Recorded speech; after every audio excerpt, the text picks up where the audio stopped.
Hello everyone, welcome to my channel. I hope you're all having a fantastic day. The morning sun poured gently through the studio windows, the same way it always had, warm, hopeful, familiar.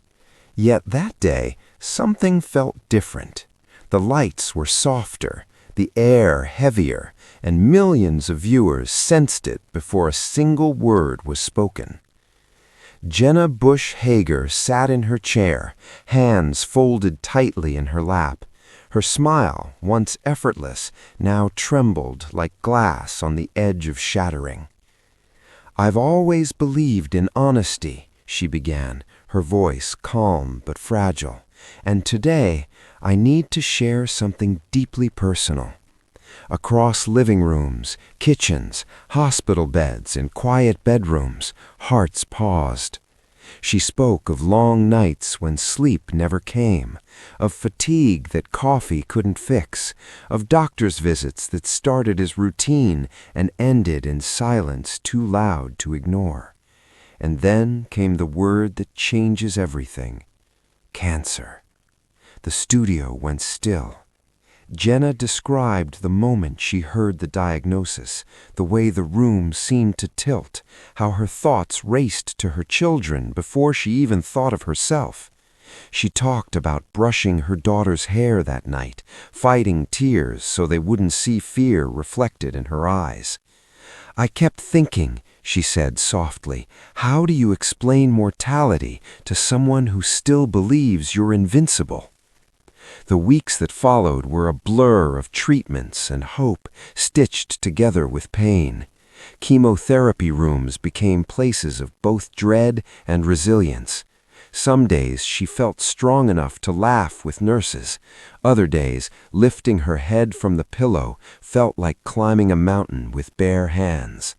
Her hair began to fall out in quiet rebellions, on pillows, in showers, on her palms. She didn't cry when it happened. Instead, she stared at her reflection and whispered, "You're still here. That has to mean something." Fans noticed her absence first, then her changed appearance. Social media filled with prayers, candle emojis, and messages from strangers saying, "You raised me with your words," and "Please don't leave yet." But the battle was relentless. There were setbacks, days when the doctors avoided eye contact, days when hope felt like a cruel rumor. She learned the language of illness too quickly: remission, relapse, percentages that reduced life into numbers. One night, too exhausted to sleep, Jenna wrote letters to her children. She didn't know if they'd ever need to read them, but she wrote anyway. She filled pages with stories, apologies for moments she'd been too busy, promises she prayed she'd keep. "I'm not afraid of dying," she once admitted quietly to a close friend. "I'm afraid of not being there." As the news spread, fans grieved in real time. Candlelight vigils appeared outside studio buildings. Parents hugged their kids tighter. Survivors shared their scars. And for a moment, the world slowed, united by the fragile truth that even the brightest voices can fade. In her final public update, Jenna appeared one last time on screen, thin, radiant, and impossibly brave. "Love people loudly," she said. "Don't wait. Life doesn't give warnings, only moments." Her smile held, even as tears streamed freely down faces everywhere. And when the screen finally faded to black, the silence that followed was unbearable.